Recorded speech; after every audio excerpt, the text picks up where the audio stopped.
За эрхэм нүүр номын найз нартай өнөө 2-1 мэндийг хүргэе. Өнөөдөр та бүхнийхээ нөө зориулсан хичээл сургалтанда хавар болон өвлийн улиралд ямар дотуур хувцас, дулаан хувцас өмсөх тохиромжтой талаар би ярьж байна. Би өөрийнхөө туршлагаас санаж байна. Зүгээр би бол ерөөс ингээд үргэлжиндээ дотуур өмд, блок, подволк, омс ингээд хоёр төрлийн омс ингээд бэхлээд хийчихдээ. Энэ жижигхэн авсаархан болгоод. Энэ омс бол би өвлийн болон дузаа болон нэмгэн омс ингээд хоёр давхар ингээд хийчихэж байгаа. Тэгин чинь зай талбай эзлэхгүй тэгээд авч явахд их зэрхэн болчихж байгаа. Дандаа ийм. За би зүгээр өөрийнхөө туршлагаас үзэхэд Монгол орны нөхцөлд монголчууд ерөнхийдөө даавн бодволк хамгийн тохиромжтой. Даавн дотор өмд, дотор хувцас энэ төр бол их тохиромжтой юм санагдтыг. Тэгэд ийм төрлийн өнгөний хувьд бол сонголт өргөн байж болно. Манайхны ярдгийн цэргийнхний зориулалтаа ийм даавн бодволк гинхтэй өмсөж явна. Энэ биднээс нөгөө монголчуудын нөгөө хөлрөмтгий чанартай бас холбоотой байна. Жоох удаа явахад хөлрөөд идэг, бие наалддаг. Тэрнтэй холбоотойгоор ийм даавн бодволк хийх зүгээр. Энэ дулааны бүр халуун газар бол ийм сэрүүн синтетик маягтай ийм хөнгөн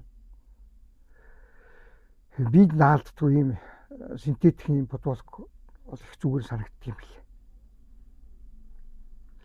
Тэгээд энийг бол ерөөсө аризмерийн хувьд бол дандаа боломжийн өөрийнхөө өмсдөг аризмер ийм материалтай, нилондо материалтай, ийм хөнгөн материалтай, сэрүүн материалтай ийм подволкийг өөрсдөө өмсдөг аризмераас нэг аризмер том авах жоо ингээд чөлөөтэй. Даван подволк бол бие барьсан тийм хэмжээгээр өмсүүлэх тохиромжтой. За зүгээр энэ олон орны цэрэгчийнхний болон уулчтын өмсөж байгаа хувцас нарыг ингээ харахад энэ хувцас дотор хувцас болон дандаа давхарлаж өмсөдөг. Энэ одоо синтетик нилон өндөртэй ийм дотор талынх нь наадамхай ийм хувцсыг бол өвлж өмсөд байна, зунж өмсөд. Зун бол сэрүүхэн байдаг. Өвл болохоор халуунаа ингээд биеийн дулааныг гадагшлуулдаг гэхээр их давуу талтай юм бэл. Ийм хувцсыг ингээд 2-3 давхарлаж өмсөд идэв юм бэл. Гэхдээ дотороо подволко дараа нь энэ төрлийнхээ хувцсыг дараа нь одоо энэ би энийг бас үл сонирхож өмсөд байгаа юм а. Энэ Porsche Helicon брендийн гаралтай цэргийн зориулалтаа дотор хувцас. Энэ бас энэ гэхдээ энийг би болохоор дандаа дотор нь подволктой өмсдөг. Тэгэхээр нөгөө дулаанаа алдахгүйгээс гадна норхгүй чийг зөөхгүйгээр их давуу талтай юм билээ. Энэ бол гаднаас ирж байгаа хүүтэн гарыг хамгаалахын тулд хоёр дахь буюу подволкны гадуур өмсөд нэг. Би нэг юм ажигласан. Энэ нөгөө энтхийн тусгай хүчний цэргүүд усан дотор ингээд шууд хувцастайгаа ороод үүрэг гүйцэтгэж байх юм байна. Тэгсэн мөртлөө би энэ ордгүй юм билээ. Би энэ яагаад ийм байдгийг гэхээр энэ хувцснуудаас шалтгаалт юм билээ. Тэгээ тэрийг бас яг Америк, Канадын цэргийнхэн болон уулчт бас яг тэгж яваад л. Тэгэхээр энэ хувцсны технологи нь бол дотор хувцсны технологи нь биеийг норгодгүйгээр бас онцлог юм шүү. Тийм болохоор айл болох одоо манай хуучууд гэсэн настай ахмадууд гэсэн тэгдэг байсан чинь нэг олон давхар хувцас өмсөд байдаг байсан шүү дээ. Тэр чинь нөгөө дулааны хадгалдаг чанараас шалтгаалдаг юм билээ. Тэгээд энэ хувцас өмснөхөө дараа одоо миний бас нэг үзүүлэх гэж байгаа. Энэ бол тэгэхээр нөгөө карантинагийн брендийн хувцас, дотор хувцас бас. Тэгэд санийхаа энэ дотор хувцсыг өмсчхөөд энийгээ гадуур өмсөө. Тэгээ үндсэндээ 4 давхар хувцас өмснөхийн дараа хас 20 болоо хас 20-30 градусд өмсдөг күртг өмс явчих юм бэл. Тэгэхээр гаднаас хүүтэ гарч ерөөсөө нэвтэр зөхгүй. Дотроос нөгөө дулааны биеийн дулааныг гадагшлуулж алдахгүйгээр их давуу талтай. Тийм байж биеийн дулаанаа авч яваад байна. Тэгэн байж нөгөө ус бороонд болон усанд ороход бие норохгүйгээр их давуу талтай. Тийм технологи сүүлийн үед хэрэглэдэг бол одоо манай ч гэсэн цэргийнхэн Уулчд гэсэн энийг бол их өргөн хэрэгэлдэг юм билээ л дээ. Жишээ нь уулчд бол би нэг ийм уулчдын зориултыг нэг ийм дотор хувцас авсан ийм үнд нэмхээ. Тэгээ энэ зарим газраар ийм сэрүүтд болоод байдаг.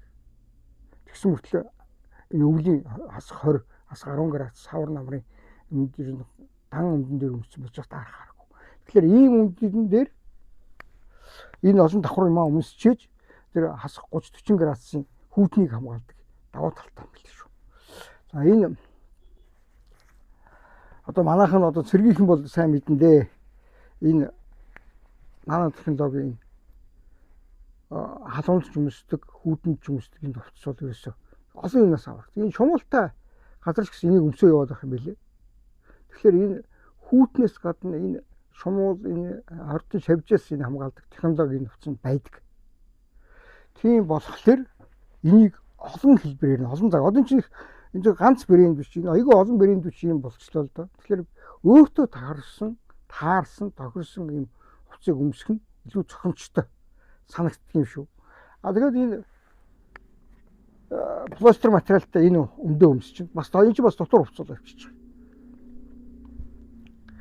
Дотор хувцсан дээр дотор өмдөө болоо авчихна. Одоо өмсөндөө бас юм 3 давхар дотор өмд өмсчээж хүүтэнд төсвөлөх чадвараа илүү давуу болчихж байгаа байхгүй. Тэгээд нөгөө хасах 30 градус одоо усын хүүтэн ч гэдэг юм тосцсон гэдэг хүүтэн ч одоо ингэж 3 давхар өмд өмсчээж дулаанаа барих чадвар нь илүү давмгаалж гинүү гэж бодоод байгаа шүү. Энэ хувцас өмдөө өмснө. Тэгээ энэ нөгөө нэмгэн өмдөө өмс. Тэгээд 3 давхар өмсөлтөөр байж хасах 30 40 градуст яваад байгаа. Чадвараасаа их шалтгаалж байгаа юм. Энэ дулаан хадгалах чадвараасаа тэр нэг шалтгаалж байгаа юм шиг байна. За нэгдүгээр тэр хоёр дотор хувцсны хэлбэрүүд зүгээр юу хэлэхэд ерөнхий дүгнэж хэлэхэд энэ бол ерөөсөө олон давхарлаж өмсөх тусмаа дулаан хадгалах чадварсаа. Энэ хувцснуудын хооронд агаар яг халуун сав шиг агаар ороод тэр нь дулааныг хадгалах чадвар нь илүү болох гэж байгаа. За оймсны хувьд би ер нь хүмүүс надаас их асуудгийг ямар брендийн манай нөхцөл ямар брендийн гутал өмсвөл их сайн эвтэйхэн дулаан бэ. Би тэгэхээр энэ дэр маш их олон үзсэн, харсан. Одоо их алдартай Германы уулчдын гутал, Америкийн цэргийн гутал, Германы тэр нэг шүгүрчдийн шагаа хамгаалсан гутал, тэр Форлонто гутал, Хятадын тэр Магнум төрлийн гутал гэл айгүй болон төрлийн гутал юмсан. Манай нөхцөлд их хүндрэлтэй. Их сайхан дулаахан гутал хүнд өргөө явчихдаг юм бэл. Их хүнд. Тэгээд Европын тэр сайн чанартай бүх бат гутлууд манай нөхцөлд нэг гулгаад идэх талтай, халтраад идэх талтай. Тэгэхээр тэр болгыг таарсан гутал ямар байна гэхээр та өөрийнхөө сонголтоос шалтгаална гэж би нэг хэлээд байгаа. Тэр ловогоо өмснө үү, мендлээ өмснө үү, юугаа өмсөхөөс гадна та өөрөө тэрэндээ яаж зохицуулж авах уу гэдгээс шалтгаална. Би ер нь гутлын дотор өмсдөг оймс. За энэ оймс. Төрөл бүр энэ дээр их ач холбогдол өгдөг. Энэ сүүлийн үеийн дулаан хадгалдаг зориултын оймс чинь дотор талтай юм нэхэстэй бол авчиж байгаа. Тэгэхээр энэ бас нөгөө миний яриад агаар орно гэсэн үг. Агаартай явна гэсэн үг. Тэгээд энэ оймсоо бас яг 2-оос 3 давхарлаж өмсүүлэх зүгээр. Хүүтэнд ганц нэг өстэй нэхий гутлан дээр ганцхан тэр нэг хоньны носон оймс өмсөж яхаар ингээд нэмгэн юм олон давхар оймс өмсчүүл илүү дулаан байдаг юм билээ. Тэр нь их давуу талтай. Тийм болохоор ерөөсө цунч вэ, өвлч вэ ийм оймсыг өмсөж явах хэрэгтэй. Энэ давхарлаж өмсөж зүгээр юм билээ. Энтгүүд бол ийм би сая энтгийн очиж үзэх, уулзтай очиж үзэхэд энэ зузаан манайхны ярьдаг нэг пүүзний маягийн дузаан өмс байдаг шүү дээ нэг. Чи өвл зөнгө өмсөх юм. Ууландаа ч өмсөх юм. Тэр халуунтаа ч. Энэ яагаад тэгэхээр өвлөн дулаахан байдаг юм аа. Хүүтэнд дулаахан байдаг юм. Цун сэрүүхэн байдаг юм аа. Тэргээрээ давуу талтай гэж найдалж байгаа. Тэгээ би энийг одоогоор би юу яаж үзээгүй. Яг ийм өвл бол 2-3 давхраар ингэж өмсөж яваад байгаа. Гутлаа жоохон томхоо аваад. Тэгээд ингэж өмсөж яваад тэгэхээр үнэхээр дулаах юм биш үү? Дулааны алдагдлаа юусаа гарах алдахгүй байна. Тийм болохоор энэ хомсоо болон гутлаа жоохон өвлийн төрсмө өвлийн гутлыг баг зэрэг томруулж аваад томруулж аваад тэгээд оймсоо давхарлаад өмсөх нь илүү үр дүнтэй юм болов. Сая нэг Германыхаа Америкийн цэргүүдийн олон давхар хувцас өмслөө гэдэг шиг оймсоос тэгээ өвчж байгаа. Тэгээд гутлын дотор байдаг юу? Би бас удавчинд их гэж холбогддог нөө. Удавчинд энэ халдаг удавч. Өвлийн цагтын халдаг удавч сүнх 10 уулцтуулан энэ цэргийнхэн бол аваа явчмаар юм бил. Яг гоо энэ хэрэглэнээс шалтгаалаад дулаан байх чадвар нь цаг нь арай янз янз байдгийн байлээ л дээ. Тэгэхээр бол би бол энийг хүүтэн нотон газар ажиллаж байгаа зогсож байгаа хээр хөлдөө явж байгаа ус бол ингээд заавал 10 цүнхэндээ аваа явчих зүгээр юм биш үү. Нэгдүгээрт ингээд тэгээ гутландаа энийг өмсөж тэгэхээр дулаан алдах чадвар нь бага. Хоёрдугаар зуны нөхцөлд бол би бол тэр манайхны одоо дараад идэх нэг ширэн улуучууд байдаг штэ. Ширэн улуучийг өргөн хэрэгэлдэг. Бүр хоёрыг аваа явчихдаг. Хээр хөлдөө явахлаа. Нэг нь жоохон чиг зөхөх гээд байвал нөгөөтгөө хийгээд өмсөж хатаагаа. Тийм болохоор би гутландаа илүү анхаарахаас илүү оймс улуучандаа илүү анхаардаг. Тийм талтай. Тэгж явахыг илүү төхөмтэй гэдэг санагддаг шүү. Тэгээд өнөөдрийн хичээлээ та бүхэнд хавар бол их хатан үйлдвэрлэгчтэй манай нөхцөлд бол хавар өвөлд ирнэ. Ямар дотор хувцас яаж өмсвөл тохиомжтой талаар өнөөдөр ингэж ярил. Дараагийн хичээлдээ би танарт гутал яаж тохируулах уу гэдэг талаар ярив. За өнөөдөр хичээл дуслаа, баярлалаа.